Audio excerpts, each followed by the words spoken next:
Tell me the top 3 most cliche ways. No. Something about pride. Like the biggest bullshit.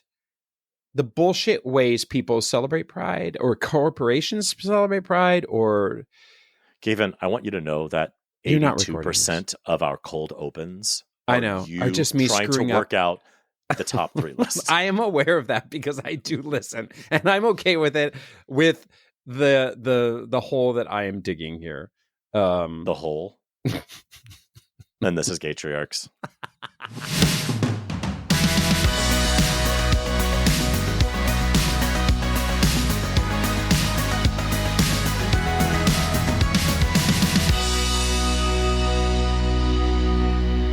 So this week has been a week where I darkly have enjoyed my daughter being very sick. Because she has had some sort of like stomach bug thing, but like a light, like poopy a little bit, kind of cramping, not comfortable. And my daughter is not cuddly. So she's been really cuddly. Aww. She just wants to lay on me. So I've been like, oh, I won the lottery, the parent lottery, because all we're doing yesterday is we're laying around. She just wants to lay on top of me. She's putting all her weight on me, but she's not sick where she's like coughing in my face or throwing up or doing anything. Yeah. So I was like, oh, I have won the lottery. Until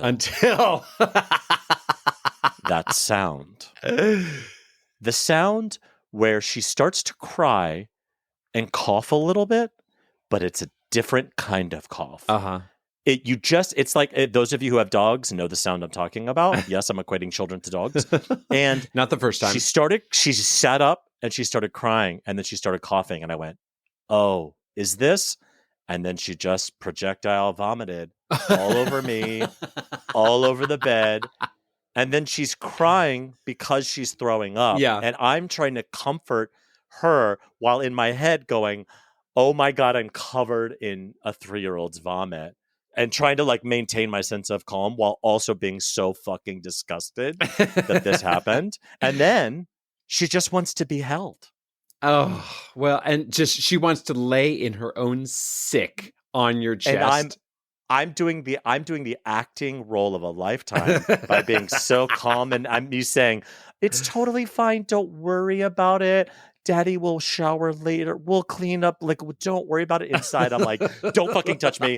Don't fucking touch me. This is disgusting. So yikes. I think I got punished for kind of being happy that my kid was a little bit sick because I was getting cuddles. You were celebrating the joy and the gratitude, and look what it gets you. Absolutely pointless. Never again. Are you an immediate recoil from barf person? I know we've talked about this before, but I forget. My husband and I are literally, our dividing line is the belly button. Uh-huh. For whatever reason, anything above the neck, boogers, ear stuff, vomit, like that kind of stuff, grosses me out so badly, and it doesn't affect my husband. Uh-huh. And the reverse is true. We're like poop, pee, like it just doesn't bother me, and my husband's a little like, why don't you deal with that? So it works out usually. Yeah. But when I'm though, like he'll just like reach in my kid's ear and like pull stuff out. It's so gross. But luckily we're a good team because he can do that half and I can do the other half. Yeah. Oh, wow. So this is funny because this is reminding me of, I have years of parenting PTSD from my son's cough. Now, what I mean by that is, I do think, though he hasn't tested super positive for a lot of allergies, he definitely has seasonal allergies like most of us do. And, he has a very, very distinctive cough that this is when I show my monstrous side, when it just drives me bonkers. And it's just the same.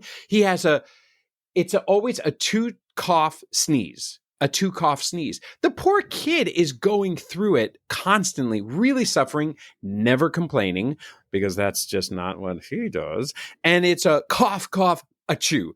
And I mean, it'll happen 15 times an hour. I mean, it really seems, I mean, probably a listener out there is thinking, you need to actually deal with this. But we do. I mean, we give him an allergy pill. When he was younger, we gave him like the allergy, or the Benadryl?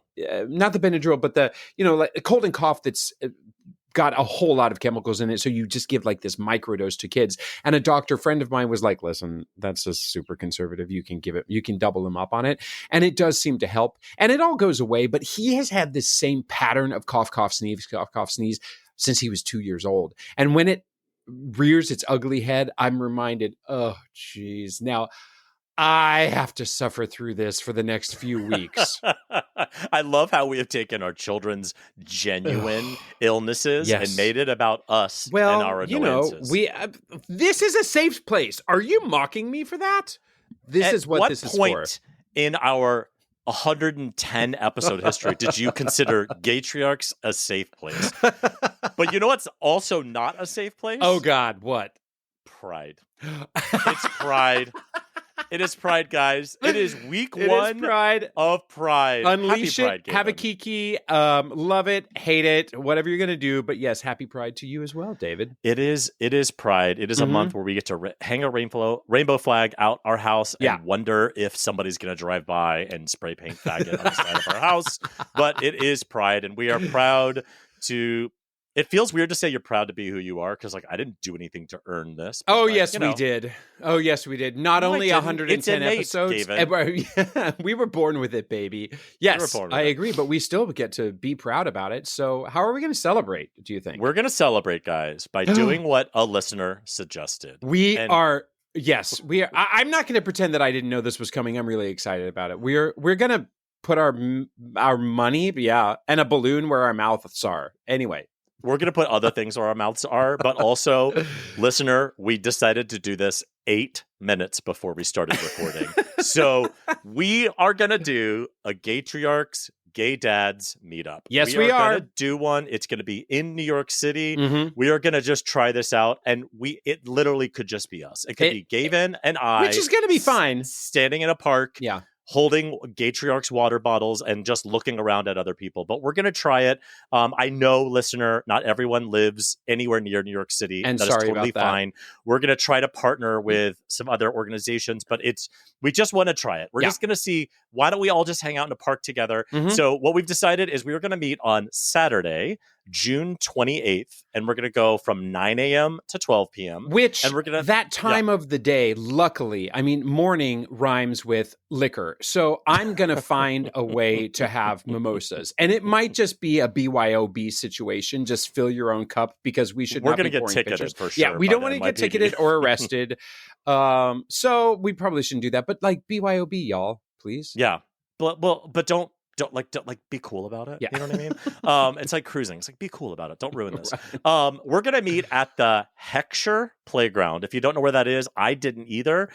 Gavin was telling me about it. It's on the southeast side of Central Park. It is so easy to access from either the Columbus Circle side or over by Apple. Like wherever you are, it's like the very bottom of Central Park. Mm-hmm. If you Google Heckscher Playground, which is spelled Hecks. Are you sure there's not another C in there? I don't fucking know. I think you did your C's wrong. Hold on.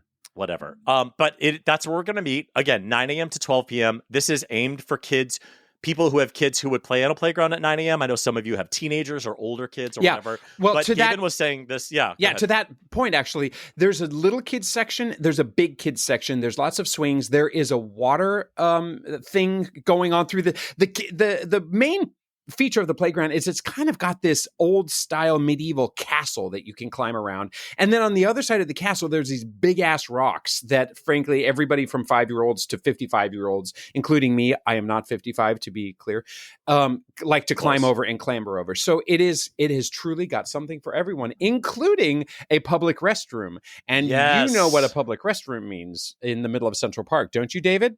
I know what it means at night, and I know what it means during the day. And during the day, for us, it's going to mean you can have a place to change your kid's diaper. You don't have to bail just because your kid decided, I don't need to pee or poop before leaving the house in the morning, and then those assholes have to pee or poop the second they arrive. So there is a restroom there, yes. So we hope, listener, you join us. We hope somebody joins us, and if it's just us, it'll be a great reason for Gavin and I to get together. So just one lesson. We're going to say this every episode until it's over, but Saturday, June 28th from 9 a.m. to 12 p.m. at the Heckscher Playground in Central Park, New York City. Anyway, so moving on. You were waiting for me to be able to put a hat on that. I realized, I have nothing for you today. Okay, so I have a question for you. Tell me. You know, and I've said this since I think maybe episode 1 or 2, is that I'm a big believer that we as parents have to put our mask on before we put the mask on our children. Sure. Right? We have to make sure we are fully functioning people to be great parents to our kids. And one of the ways that I did this, my husband and I did this not in infancy, but like the first couple of years, was we tried every Sunday, which meant every other Sunday and sometimes one Sunday a month, to get a babysitter for a couple of hours. Mm-hmm. Even if that meant we just went to the basement and like watched a movie or something, right? Because we needed that refill. Yep. Well, so we have been really bad about it for like this whole year. We have not barely done it at all, other than like special times. And we've decided we at least for the next month or two, we want to do it again every Sunday, because we don't even have time to shop for socks. Yeah. Like my husband's like, I need socks. I'm like, who's going to buy it? I don't know. So we're going to do it again. And so we planned every Sunday for the next month for 3 hours on Sunday. We're getting a babysitter. Nice. My kids are pissed. And so now my husband and I had this conversation of like, we're feeling guilty. We're like, is this too much time? Are we ruining our kids' lives? Rip that because Band-Aid. Now they're old enough to like care whether we're not at home, and they want us to be home all the time. We see these fuckers all the fucking time. And those fuckers see you guys as fuckers all the time. And why don't they need a break from you, frankly? I mean, listen, now I'm at the point where my kids are kind of like, please don't come home. Ever. Please don't come. Please don't. We will eat ramen. We will just open some SpaghettiOs and eat it cold. We don't need you home. Anyway, you'll see. Yeah. You'll see. But so have you found a solution to just abandoning your children? Oh, good. No, we're doing it. We're doing it. But we were just like having this, we were walking after lunch and I was just like, I'm starting to feel a little guilty because our kids are like, no, I want to be with you. And I'm like, I want to go to Macy's and look at blazers more than I want to spend time with my children. That's not true. But we're getting back into it because we were trying to schedule a trip and we were trying to do this stuff. And we were like, when are we going to do this? Because we put the last one to bed and we come downstairs at 9. I'm in bed at 9:27. Yeah. So I have 27-minute window to like talk to my husband about anything by ourselves. And he will have fallen asleep by the end of the And he's asleep anyway, immediately. I can always tell when we're watching TV and he goes in a very specific position on the couch where he like has a blanket, but he like wraps his little hand around a pillow. And I always laugh. I'm like, oh, is that your awake position? Anyway, tell me some good news. I need some good news in my life. There is some news in the world right now to celebrate. And it falls under the line of, that came back to bite you in the ass, didn't it? So the Iowa legislature signed a bill that's a don't say gay bill, right? Okay. And it is super vague and bullshitty, and it covers the entire gamut of blocking books and not allowing teachers to be able to address the existence of what they would call alternative lifestyles, et cetera, right? Well, guess what? Somebody grew a pear and shot it down.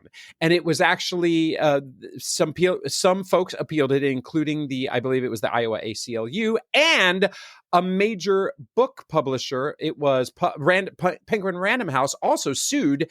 And so there was a U.S. District Court in the Southern District of Iowa judge who said, this is bullshit, and I say no. And it not only violates the First Amendment and freedom of speech and freedom of expression, but it also, the law is just completely overly vague. So they shot it down. So I'm like, thank goodness for, talk about the first line of defense we have right now is all about attorneys. I mean, if I ever wished stronger than having a law degree, it is definitely, I'm wishing for it right now. And then also, I need a pause because while you're pausing, we should tell our listener, if you're looking for places to donate, ACLU. Yeah. Right? Like a great place to put your money, because I feel like at the end of the year, we're always feeling guilty. We're like, we did nothing for charity. And then we're like, all right, where should we put $100, $200? And we're always like, I don't know, HRC, which is a great one. Yeah. Trevor Project. But then I always forget ACLU. Those attorneys. They're fighting the good fight. They're really fighting the good fight. Yeah. So speaking of folks fighting the good fight, scientists and researchers and social scientists and whatnot. Woke leftists, got it. Mm-hmm. Yeah, here's a headline for you. Utah lawmakers' own study found gender-affirming care benefits trans youth. Will they lift the treatment ban? So apparently the legislature actually did a ban of gender affirming care in Utah. But thank goodness in 2020 they commissioned this study at the same time that the law was passed, and they had to have an actual study looking into the benefits or lack of benefits for gender affirming care. And so the study came out and said, no, you need to do this, that gender affirming care is really important for the welfare, the mental health, and the physical health of trans youth. And so now the governor's like, oh shit, what do I do? So I think everything is in limbo as of this recording, but isn't that fantastic that, Yeah, I guess. I just feel like we have the only way to get these people to stop is we're going to have to attach every time they say we want to ban gender affirming care. I think we have to say, great, attach to that Viagra, hair transplants for men, French tips for women. All of this stuff is gender affirming care. And we have to get rid of all of it. So every time they say we're going to get rid of it, great, let's put all of it together. I think that's the gender affirming care. And then we're just like, great, constructive. Great, get rid of it. Let's talk about DILFs. You have a DILF? Shall we? You know what? I have such hair envy for this week's DILF of the week. I think he sets the bar for hair fabulosity, and that is Tan France from He's got great hair from the new Queer Eye. And also that guy is nothing but light and positivity and smiles. We have a lot of good hair in this episode. Our guest in a few minutes has also really great hair. It's a good hair episode. It's a great hair. This is Becky with the good hair episode. You know what makes hair look really good also? What? Our top 3 list. Gaytriarchs top 3 list. 3, 2, 1. I love how you did that segue with a question mark at the end. Maybe like, is this good? It felt like we didn't need to talk about Tan France much more, and no. Okay. Everyone knows who he is. All right, so this top 3 list is mine. And it is the top 3 Olympic sports for the gay male gaze. Yes, I'm talking about just staring at hot Olympians and just thinking about them from the point of view of your own sexual desires. Not the best sports. Not even the most interesting sports, but the ones that are the best to look at for. Totally. Now, we're going to have some crossover, but I think that will be fun. And this is also my point of view. All right. So in number 3 for me, obviously, men's gymnastics, specifically the high bar. And I don't know, it's something about just as of last summer. Was this before last summer that was... No, I've always been like those men in those like long pants and they've got the little stirrups on the bottom and they're like, it's just, there's something about them flipping up in the air that makes them extra hot. Right. Most people I think would say rings because you get a lot of shoulders, but I don't know, biceps. Something about the high bar for me. Number 2 for legs, speed skating. Oh yeah. Oh my God. I was only thinking summer sports. Hold on. Okay. Anyway, keep going. No, the speed skate, the legs on those boys, the butts on those boys and they're just bent over the whole time. The entire time, men with beautiful butts and asses and legs just bent over. That is the kind of Olympian I'm interested in. Totally. And number 1, this is by far, I think, the best Olympic sport for the gay male gaze is track, but specifically when they do those slow motion recaps at the end where you see everything you moving. See the alien brains just dancing around in those boys' shorts and you are just hypnotized. Those slow-mo dick prints that's in track really funny. Is my number 1. What about you? That's really, really funny. Okay, well, obviously gymnasts and swimmers. I feel like there's no point of even talking about gymnasts and swimmers, so I don't mean to, shit on your number 3, but obviously gymnasts and swimmers are up there. But I will say for me, number 3, cycling. Kind of like you with the speed skaters. I mean, they're all bent over. And they are just, the calves on those dudes, just like, just grapefruits on their calves, right? I think that's pretty awesome. And they all have ED, though, because they've been sitting on those bike seats for their whole lives. True. But, okay, Does that actually, we know about Lance Armstrong and cancer and everything, but ED, but I think it is, I think there is an ED component to that, but I think they've figured it out. But this is just for the gays. This is not just for, the gays gays. Sex with these. This is just the gays gays. Yeah, right, totally. Number 2, water polo. Because of course. Because aside from the helmets, the stupid helmets that look like they basically have headphones on, which are so dumb. But then number 1, far and away above gymnastics and swimmers, I would say, is actually rowing. Rowers, they have a lot of arms and back and legs. I mean, it is a completely all-encompassing sport. They say that it is the most all-encompassing sport after cross-country skiing, that the rowers have the biggest hearts and lungs.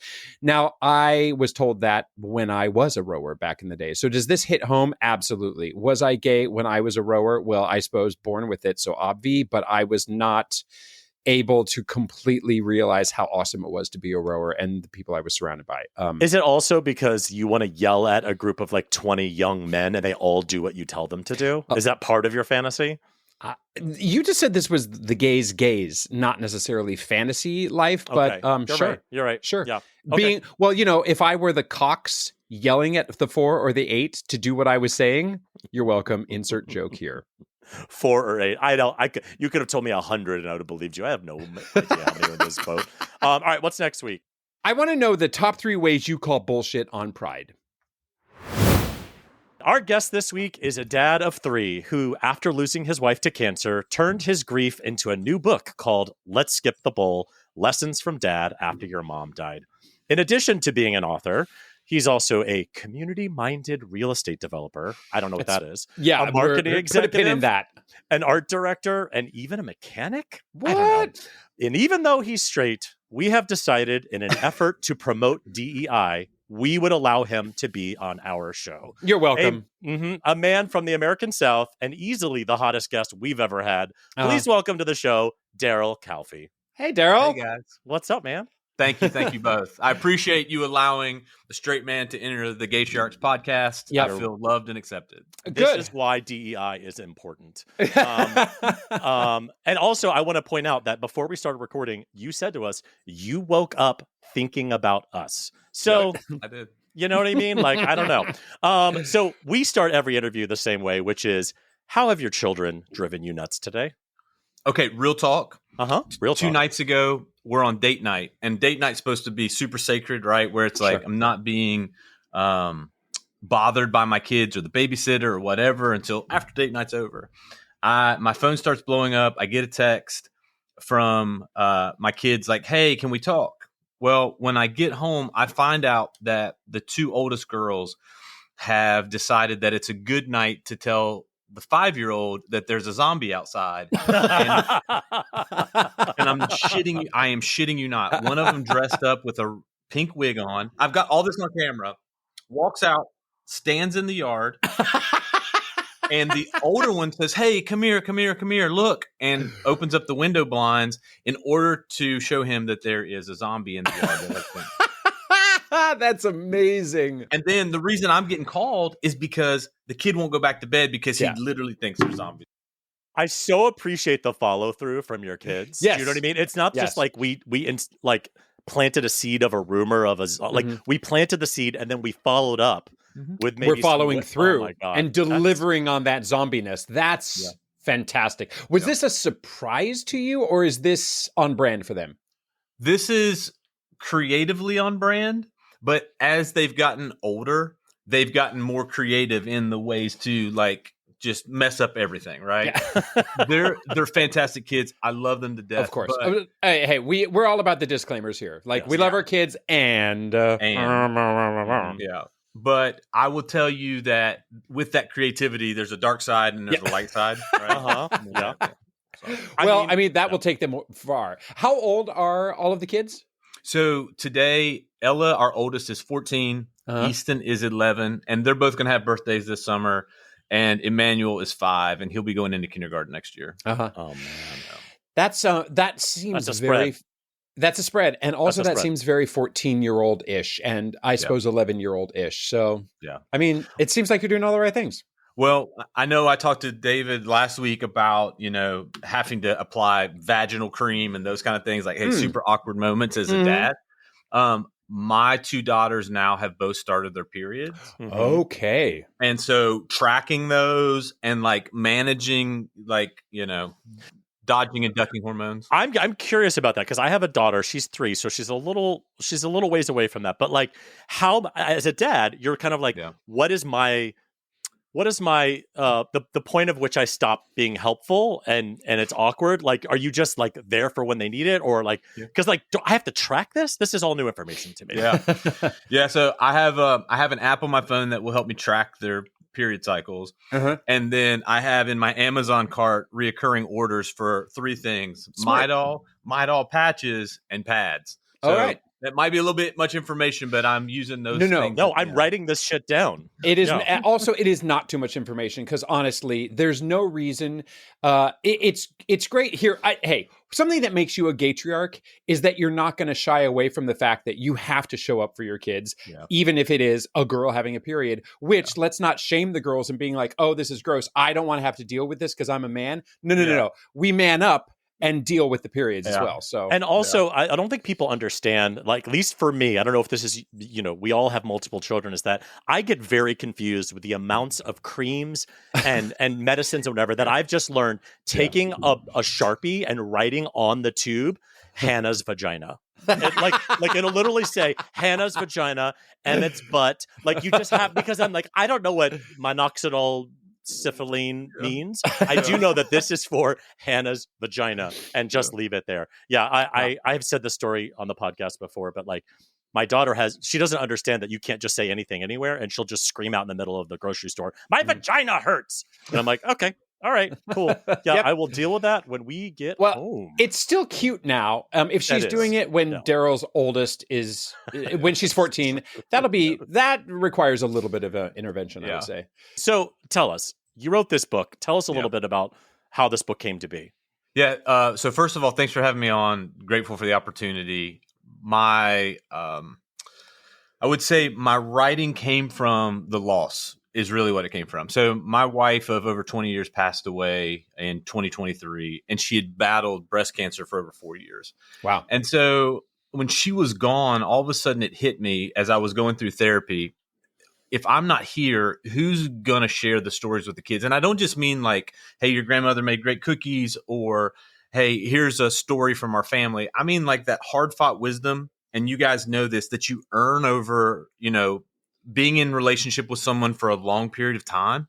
Yep. And we call it hard fought wisdom, right? Where it's like, this isn't easy stuff. And so I thought, man, I need to write this stuff down. And on top of that, there were some funny farm stories. Like I grew up on a farm in the middle of nowhere, West Virginia. And so there were some really funny farm stories from when I grew up. And I always wanted them to know those long term. Mm-hmm. So I thought, okay, this is my opportunity. So I met a publisher through the death of my wife. He was also a widower, and he was like, hey, I've heard your story from some relationships that we have that know each other. I'm not telling you now, but like, hey, in the future, when you're ready, like, I think you should do this. It'll help you. It'll be therapy, but there's also like a book inside of you, I can tell. So I said, hey, I appreciate that, but not now. And so tracking forward until April of 24, I said, okay, I'm ready. I'll sign. And so I wrote for about 6 months from April to September. In addition to being a mechanic, a realtor, a marketing director, and an art director. Yeah. Okay. Yeah. And a dad. And a dad. And full-time dad. Yeah. That's a whole nother conversation, right? About being a single parent last year for the first time. Like I had felt like a single parent while Johanna was sick. Mm-hmm. And especially in the last 2 years of her life, once the cancer got worse and worse and worse, like I definitely felt like a single parent. But being physically the only person signing things, the only person going to meetings, like all that kind of stuff. That's another level. That was another level. And I don't think, and I can't speak for everybody, but I don't think we give single parents enough credit because often it's about surviving and there's not enough space for creativity. And so by the end of the day, if you're trying to be a single parent, you don't have all of those things that we love to say, oh, these are attributes of the traditional family or whatever, because you don't have space for it. You're just trying to survive. Yeah. Yeah. And I felt that way a lot last year. So anyway, all that to be said, I just wrote every morning, guys. Like I sat down and I wrote for about 30 minutes as I got ready for my day.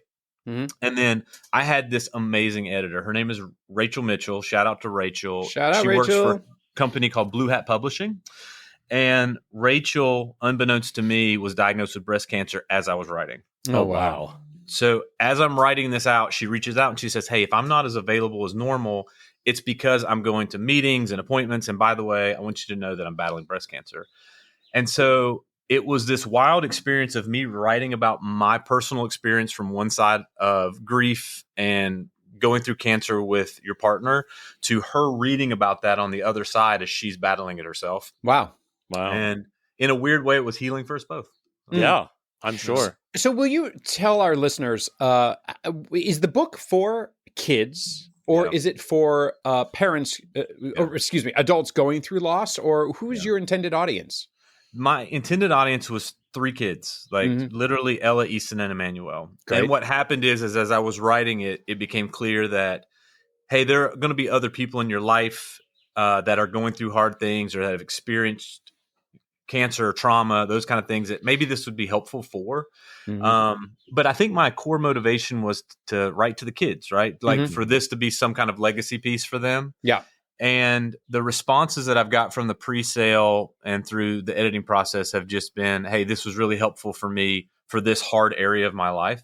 And I really appreciate that feedback. Yeah. Yeah. I mean, that I will say, like, so tomorrow, as we're recording this, but now, I don't know, a week and a half ago when this is airing, I wrote for a children's TV show, and we have for many seasons fought, and it's aimed for 5 to 7. We have fought to do an episode about death, about grief, because we have been fighting with the network the whole time as like, this is something kids have to deal with, whether or not you think it's appropriate. That's kids in this age range are going to have people in their life who die. Let's do an episode for them about death. And they just like, no. And finally in season 3, they said, okay, the last episode can be about death and about grief, and what does it look like from a kid's point of view. And we were really proud of the episode we wrote, and it comes out tomorrow / a week and a half ago, so I hope it's great. I haven't seen it yet, but it was pretty incredible. And you forget that, like, whether or not you think it's appropriate or it's hard to talk about, kids have to deal with it. It just happens. People have Gavin had lost his mother, like there's it's gonna happen. And so I very much appreciate that you are even doing this, addressing it directly. People who go through this are like, what the fuck do I do? And there's at least a place for them to go, well, let me look at this. And I think one of the things that has changed about my parenting, right? So as a dad, one of the things that has changed about me after death is that I had 3 people that stood in that room with me as she died. So Johanna passed away sometime between 6:30 and 7 o'clock. And as soon as she did, I called my in-laws and my kids downstairs, and they stood in front of her as she passed away. And then my 5-year-old, who at that time was 3, crawled out of his crib and crawled into the hospice bed with her, and she was gone. And they stood there and they had to face that. And there was no running away from it, right? And so what I know to be true about that is that traumatizing? Absolutely, it is. And they're going to continue to need to work that out in therapy, not only now, but as they get older. But they've also been more resilient than kids their age because they faced something really hard up front and they weren't able to run away from it. And so if you think about most of our experiences growing up, most of us were fortunate enough to maybe, only have the loss of a grandparent or a family pet, those kind of things. But to stand in front of your mother as she dies is kind of uncommon for them in their friend groups. And so I think, and I want to believe this, that it will make them more resilient, more anti-fragile as they continue to grow. So, and that's going to take, you're going to have to manage that very carefully, especially with our girls in the teenage years. So. Yeah, but having that resilience and knowing some realities about life is going to be a gift, frankly. I mean, some people, it seems to my perspective. Also, the fact that you use the term anti-fragile seems very 2025. I'm like, what does anti-fragility mean, actually? But I feel like in different semantics, I'm constantly trying to defragilize my children all the time. I think it's because like when we grew up, and not Gavin, he's from the 1800s, but like when we grew up, Daryl, I don't know if this was your experience. I also grew up in the American South, but Florida South, so like a little more meth labs and orange groves. But there was a culture of like shield the kids from anything real, like it is. There is a like formal way of being in front of your kids while all this stuff is happening behind the closed doors. Always protect, always protect, always protect. Yeah, always protect. And it maybe our kind of raising our kids with a little more of like, this is the brutal truth, is a response to that. I feel like that is in my life. I am always, the second I meet somebody I love, I'm like, here's everything about me, and I think that is in response to growing up in a world where like everything is kind of quiet and not talked about. And then you don't feel quite as emotionally ready for big things, whether it be something as huge as like losing your mother, or even like dating, or being, for us, like being gay, or like I had gay family members who are out and gay, but we didn't talk about it. And that was pretty harmful in the way I could exist and, have role models and stuff. Yeah, that's right. Yeah. So Daryl, moving to West Virginia, which you had said that you have some experience with, rural West Virginia. I have a question. Yeah, hit me. Because listen, I'm from Florida, so I'm sorry, but I feel like I have to answer this question a lot. So I want you to answer this question about West Virginia. What are the stereotypes about West Virginia that are true? Ooh. Because we all know the ones that are not true, right? Like, oh no, we don't all lay on the beach in Florida, but like, what is true about West Virginia? Yeah. Well, first of all, it's beautiful, but it's only beautiful for about 4 or 5 months in the spring and summer. Sure. When all of the foliage is out. Because, man, when all of those leaves go away, you see the real version of West Virginia. So it looks beautiful when you're hiding what is West Virginia. Yeah, the reality. Exactly. So back to protecting ourselves and our children from truth. Let's foliage over it all. Yeah, exactly. I mean, the great things about where I grew up were we were outside all the time. We were always allowed to be on adventures, right? Like we weren't shielded from the fears of, somebody was going to accost us or, kidnap us, or nobody was showing up in a van, right? Like that kind of thing. Yeah. But we were pretty insulated. So we grew up in a really small community, pretty conservative community. And I would say that, my first experiences outside of West Virginia growing up, where my first jobs were in New York, right? And like that burst huge bubbles for me. So unpack that though, because you mentioned that in the pre-interview, and that I loved hearing, and I want to know what changed when you went to New York City. What worldviews did it change? And was it beyond just getting a really fantastic haircut, or? Because we know you didn't get that haircut in West Virginia. Dude, I looked like I was straight out of NSYNC when I went to New York. Which maybe things haven't changed actually. But listen, it looks like you were. Bad thing. But it's not a bad thing. It was like JC Chazé. But like if you think about some of the others, you're like, ooh, rough. Yeah, I was walking that line between 98 degrees and whatever other boy brand is out at that time. Say no more. It's very relatable. Very relatable. But I think for me, I had the advantage of I was adopted by an African-American family in DC, Baltimore area when I was 18, because my roommate and my best friend in college, like he took me home every other weekend. Mm-hmm. And so I grew up in a really conservative, all white, but poor area of the country.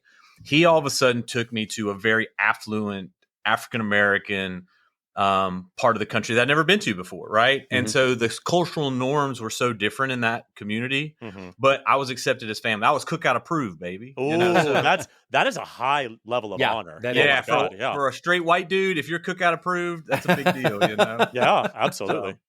But so that was kind of like the first like unraveling for me. And then my first job, I lived in New York, worked in North Jersey, and commuted to the city about 2 or 3 days a week because we were building a flagship store at 33rd and 7th.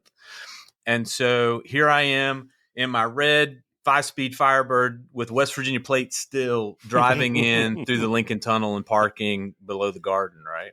Amazing. And I was like really uncomfortable. I was nervous, but I learned a whole bunch. I learned how to navigate the city, right? And I learned the cultural norms of the city and those type of things. But the experiences that I had and the people that I met with were so different than the ones that I grew up with, right? And so it was this constant having to adapt or learning to adapt, learning to ask great questions, learning to be curious, And then honestly creating some of the most amazing friendships that I've ever had. Right. And maybe that's because we were all going through trauma at the same time. Right. So we all trauma bonded over the fact that nobody had lived in New York before. But it was a great experience for me. That's definitely a bonding experience being the newbies in town. That's for sure. Yeah. I mean, it's kind of like how when you think about, people say like traveling the world cures racism and cures homophobia. Like it cures a lot of that stuff because a lot of that stuff is just being insulated from the world, right? Like 100%. The exposure. I feel that way about growing up in the South, where I think having moved to New York changed my view. And if I had stayed in Florida, I don't know if my views would have changed. That's right. And I'm embarrassed to say that, but I'm admitting it because I there was all I knew about whatever the quote unquote the other side was just the talking points or whatever. And so being forced to like, no, you live with these people now. Yeah. It does. You have to face the reality of it. And that's why people say all the time, like, travel the world. It will cure a lot of that stuff. Yeah. Well, and I think bringing that back to being a dad, right? You now have such a different view on what the world really is and what's available in the world. And so as you parent your children, you're able to say like, hey, like you don't have to stay here. You don't have to be in this bubble. And I want to help you experience these other things so you become more well-rounded. Mm-hmm. And I think that's what we can offer our kids because of that. Speaking of then what we offer to our kids, you are in the dating pool, right? You are actually quietly. Quietly, I remarried. Oh shit! Yeah. Breaking news here on Gaytriarchs, America's finest news source. Okay, well, what do you mean by quietly? Quietly as in like you eloped? That's so West Virginia. Or do you mean like quietly as in like it was not on social media? It was not because I will say because I scoured your social media for shirtless photos, and so I've seen years of your Instagram, and there are no shirtless photos, which I'm slightly perturbed about. There's a couple of tank tops, which I appreciated, but like we're gonna need to work on that. But anyway, so quietly explain that. Well, so when Johanna passed away, I spent several months in therapy, as did my kids. And then at the end of that year, I was trying to figure out like, hey, where am I supposed to go? What am I supposed to be doing? Do we leave our community? Do we go to the coast? I've always wanted to live by the ocean. Like what are we supposed to do? And the kids wanted to stay in our community. And so I was like, okay, let's be here. And I met with one of my mentors and I said, hey, in a small town, have you ever seen an example of somebody that's become version 2.0 of themselves without going to jail? That's a quote. Yes. Right. And he guided me through basically this idea of I was asking the wrong questions. So I was really concerned about how other people would perceive the new version of me, whatever that was. And he was like, dude, like you're asking the wrong questions. You should be asking like, what do you want to do? Where do you want to go? Who do you want to be? Right. And stop worrying about what everybody else thinks. And so it gave me a lot of freedom. And so as we progressed into the spring of that year, there was a woman in our lives who kept showing up. She kept helping our family. She'd actually been a really close friend of ours since like 2009, 2010.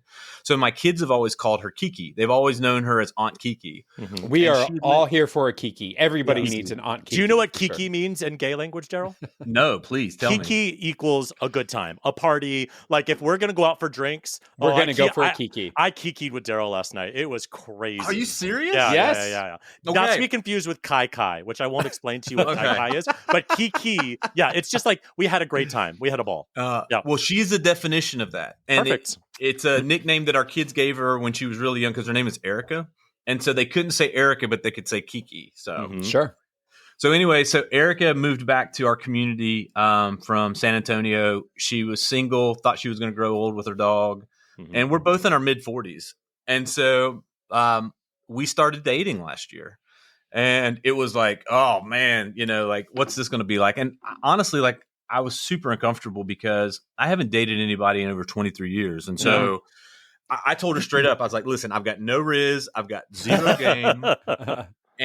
But I'm sensing that there's something between us and I would like to explore that. Right. And she was like, yeah, me too. But to be honest with you, like I need time to like process that. And so like any two professionals in their more mid 40s would do, we sat down and put together stratcoms plans. Obviously. Yeah, really romantic. A really romantic XLS document. This is another book. That is your next book. Yeah.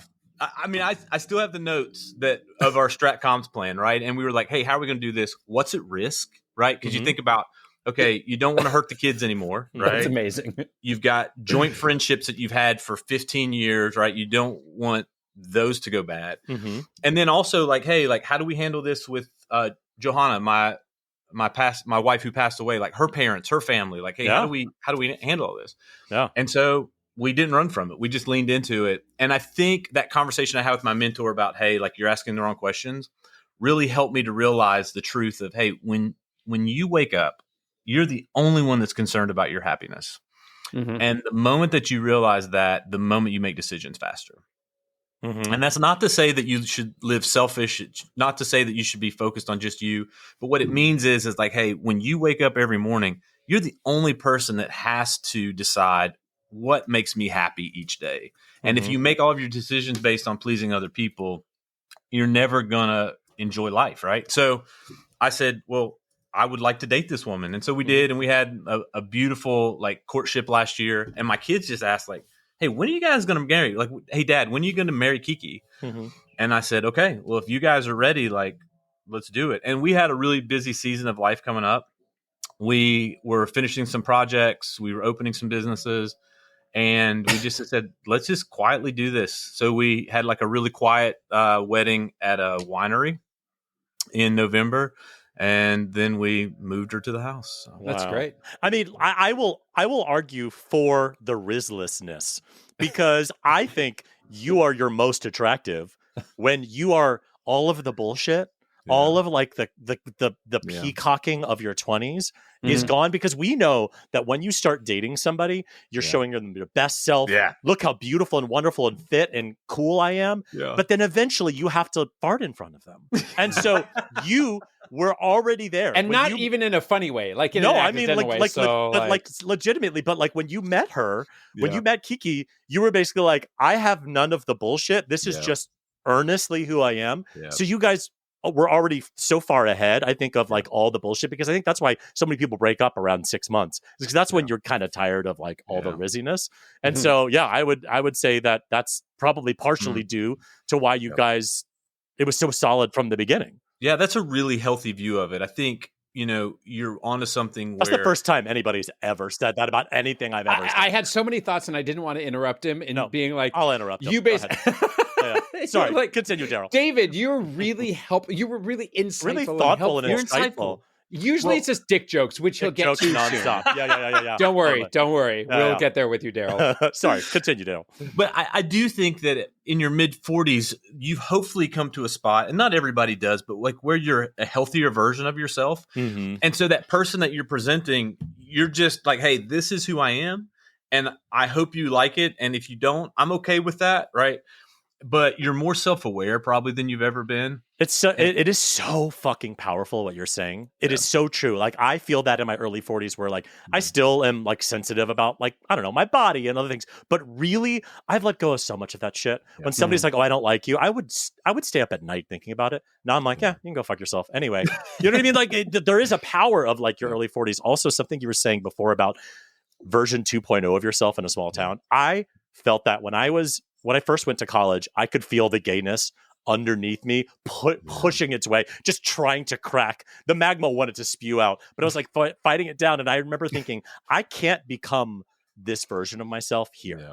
Like I have set up an entire life that looks a certain way, even though everybody fucking knew I was a figure skater who liked musical theater. Like, are you fucking kidding me? But I moved 4 hours north to come out. Like that was the reason, because I had to if I'm going to be 2.0, I want to be 1.0 in a new town. I couldn't imagine having to unwind everything from my family and friends. I just wanted to start over as my new version of myself. Yeah. And in fairness to you, I feel like that's a really common story for my male friends who are gay. Mm-hmm. And I hate that, right? Because at some point in your life, you've literally had to not be who you are consistently enough that I can't imagine what that feels like over a period of time where you're not truly authentic. Mm-hmm. in every way, right? There's a really beautiful quote which I don't have in front of me, and I'm going to butcher it, but it was basically talking like gay people when they come out have to sort through themselves and determine what parts of themselves are real and what parts of themselves they created to protect themselves. Yeah. And I've just butchered it, but it's so true because this is why when people come out really late in life, like 40s and later, they go through this adolescence again because you have to start over. You have to learn how to date and have sex and flirt and do all the things that you haven't done. And when it happens at 45, when you're 45 and going to the club and taking your shirt off on the dance floor, it is which good not for you. Cute. Have a kiki, but it is not cute. But that's why when you come out, at 18, it's a little less. But like you have to kind of start over with all that stuff. But this is also, gay people coming out is a much more. It's much more an exposed kind of sense of like unveiling of stuff. Yeah. But I think this is metaphorical for an awful lot of life too, because you straight people are much more repressed than we are, frankly. And because of that repression, there are so many layers of inauthenticity hiding the insecurities. So and I think it's less straight and more male. I feel like like what is male, what is masculine. Yeah. I guess it goes into straight, but like, the idea of like saying I love you and hugging your male friend in general is like, that's a little sus, bro. But that's what I'm like, that's so fucking stupid. All I'm saying is like, straight men, have sex with your male friends. It's not gay. It's okay. Sorry. So I want to know about 3.0 of Daryl. Yeah. Like, what is the future now for you? What does it look like? I want to be able to look back on this season and say I was a really intentional parent, and I built and created some things that had some longevity to them. Like if I could do that in this season, I think I'd be really satisfied with who I am. And I think too, I've become more empathetic. I've become more self-aware, like we talked about. I hopefully have become a little bit more wise. And so if I can take all of that and apply it to being that better dad and building those things that have more longevity to them, then like that's what I'm supposed to do, right? And I think too, there's something to this space of because I was early. Like I've told all my friends this. I was like, hey, like we all signed an agreement. Anytime you're in a partnership or a marriage and you don't talk about it openly, but there's this realization that one of you is going to die first. And I just happen to be first up. Like I just happen to be the tip of the spear in a lot of our friend group. I've met other widowers who are my age, right? Who have young kids who have been through this stuff first. And while we're rare in our space, in the world that we live in today, it's going to happen to all of us. Yeah, it's not unheard of. It might be rare, but it happens more than we want to realize. That's right. To accept. That's right. And so what I think is like having that wisdom and empathy now. How can I help others that are going to go through that same thing in the future? How can I walk alongside somebody else? Because that's happened since Johanna passed. I've already had multiple guys that reach out and be like, hey, my wife has cancer. Do you have any insight? Like, not only just like, hey, where could I get help? But like, what should I be doing? Mm-hmm. And the truth is I can't fix it for you, man. Mm-hmm. Like I can't make this any better. This just sucks. But here's some practical things that you can be doing that have nothing to do with your emotional state. So, and what are those? Can you think of a couple? Yeah, absolutely. So if your partner has cancer, right, one of the first things you should do is say, hey, do we have our house in order? Do we have our wills, our trust? Have you signed a non-resuscitation order? Like those kind of things. Like if they're in their good mental state, like get that stuff done now. Yeah.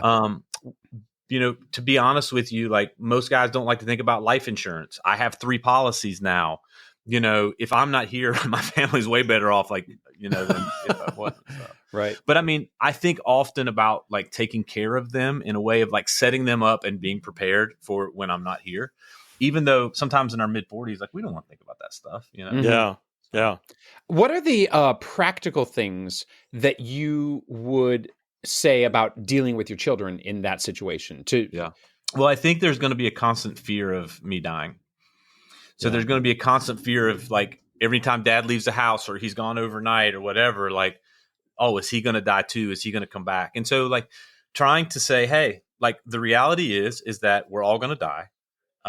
But if I'm never here, here is how you're going to be taken care of. Here are the things that I've put in place, and here's who you would be with. And here's the money that would help you live. And, basically put their fears aside, if you will, so that they don't have this sense of helplessness. And then just try to reaffirm that, hey, I love you. And, I'll always be with you in that way. So. Man, what are you doing on this podcast? That's what I want to know. You are too thoughtful, too smart, there's too much here, but we so appreciate you coming by. Before I let you go, I got to ask you the question that we always ask our guests, which is, what is that story from being a dad where you were like, fuck, I just earned my parenting badge, where everything went wrong? So the first of many was we taught Ella to pee outside. We lived in kind of a wooded area on a couple acres, and I often just told her to pee outside, right? So I'm like, hey, just go pee outside, right? Just like a boy, like a boy. Like it just feels really good. I don't know why. It just feels great. Yeah. Save water. So one day we're at the ice cream truck. We have this small ice cream truck in a parking lot here in our community, and Ella is with Johanna, and they're talking to her preschool teacher. And about mid-conversation, she goes, I think Ella is over there peeing on the tree. And we look over, and Ella, sure enough, in front of the ice cream truck, is peeing openly on the tree. Yep. That was the first moment where I'm like, oh, I might be the worst parent ever. Like, I have enabled this behavior. Yeah. So fast forward about 10 years. Oh, no. Emmanuel is outside 3 days ago. It's, Monday morning. He's outside. And he's got that look on his face. You know that look your kid has on you, like I'm doing something I probably shouldn't be doing, and you should just go back to doing whatever it was you're doing. Yeah. Nothing to see here, Dad. Nothing to see. Nothing to see here. Yeah. And so he tells me, oh, I'm going to the bathroom outside. I'm like, oh, okay, great. He's peeing outside, right? Guys, when I tell you that he shit all over himself, I mean, it was everywhere. He came back inside, his pants were around his knees, and there was poop everywhere. I mean, I haven't seen it this bad since a diaper, right? And this kid's been potty trained for 3 years. Yeah. What happened was he got so excited about being outside in the morning and playing that he just decided that pooping outside was a good idea, but he didn't manage that whole pooping outside thing very well. That's a very steep angle you got to be at to poop outside. Exactly. You know what I mean? Rookie move. Yeah. Rookie move. Yeah. So he's wearing it. Still today. So Kiki comes around the corner and she's like, hey, if he's going to go with me to preschool, like he's got to be ready. And I said, I am dealing with a 5-year-old that has shit all over him right now. Yeah. This is a bath moment. We're into bath territory. We have reached shower time. Yeah, this is not a wipe. He's missing social studies, science, and math at preschool this morning because he's got to take a bath. This was all at like 7:10 a.m. Oh, yep. There's no better way to start the day as a parent than just being like, what? Because you look at that situation. I bet he walked up to you and you went, where do I begin? Like, what is the first step for me? Because even taking off his clothes from his ankles, now I'm going to smear shit on his feet, and now I've got to carry him. I got to fireman carry him. Now I'm covered in shit. Now this is a family shower. We're gonna. I mean, it's just. That is a fantastic story. I so love that. Well done. Well done. Again, thank you so much for demeaning yourself by being on our stupid little podcast. The book is called "Let's Skip the Bowl: Lessons from Dad After Your Mom Died." Thank you so much for coming by. And please, please, please, please, on your Instagram, a shirtless photo or two, just to give the people what they want. Thank you, Daryl. Boys, thank you so much. Well, my something great sounds not great, but it is great. So I am a very fair-haired, fair-skinned person. And so I'm obviously very susceptible to skin cancer and the sun in general. And so I'm very diligent about going to my dermatologist once a year because he's very hot. Like very hot, and also he has like no boundaries, so like as he's doing his like skin check, he just like moves my balls to the side, so like he is very handsy. Wow. It's very hot. Anyway, that's not the point of this something great. That's not the something great. I got a little. How is that not the point? I don't know. I'm a little like heated. This episode we had the hottest guest we've ever had. We were talking about tan France. We were talking about Olympic sports. Like I'm just hair. Yeah. So anyway, my doctor this year, he found a piece of skin cancer on my face. It's no big deal. I had to go get it cut off or whatever. It was right on my nose. And it was, if you've ever had basal cell skin cancer, it is like you go in and they like take a little slice and they try to like remove it like a layer at a time so it's not like a big chunk of your face taken. Mm-hmm. And he was like, we usually get it in 1 or 2 passes. Well, it took 4. Ooh, and yikes! Wow. After my surgery, I had quite possibly the grossest, most significant. I look like Frankenstein. My face was mangled. My nose was crazy. Thank goodness this is an audio platform, not a video It was platform. really, really bad. I've shown people the picture and it's made people cry. But the good news is that I had a really great doctor and he did a really great job. And as it's healed so well now. And you can, when you're up close, you can kind of see the outline of a little bit of a scar. But in general, my nose looks totally normal now and everything was great. Well, I went in for my final follow-up to this surgeon and I walked in and he goes, oh, it looks so good. Hey, Darlene, come in here. And he called every nurse in. He called the other doctors in and he made such a big deal, about his work, but also about how great I looked. And so my something great is my skin surgeon thinks I'm attractive and thinks I have the best looking nose of all time. I think that is you have interpreted that in exactly as intended. Yes. Well done. Yeah. My something great is this weekend. It was a holiday weekend. Everybody knows that we are not recording this in real time. And my kid had a soccer tournament and we were eliminated from the soccer tournament fairly early, but our games were just early too. And everybody else on the team was just going home, basically. And I had already made a hotel reservation. I'm like, oh my God, I don't want to waste this money, but it's only 1:00 in the afternoon. We would be home by 3:30. Why are we doing this? And my son's arguing with me because he's like, I've just been looking forward to this. I really want to go to the hotel with a pool and I really want to do this. And I'm like, dude, we're going to be the only ones there. It's not going to be fun. I mean, it will be fun. I mean, we can have fun. And he finally looks at me. He goes, well, I just wanted some, time, just you and me. Con artist. And I'm like, bullshit. You just want to sleep in a queen size bed all by yourself. That's what this comes down to. But I still thought it was something great that he claimed to want to spend time with me. Aww. And that's our show. If you have any comments, suggestions, or general compliments, you can email us at GaytriarchsPodcast@gmail.com. Or you can DM us on Instagram. We are at GaytriarchsPodcast. On the internet, David is at David FM Vaughn everywhere. And Gavin is at Gavin Lodge on Drinking in Central Park.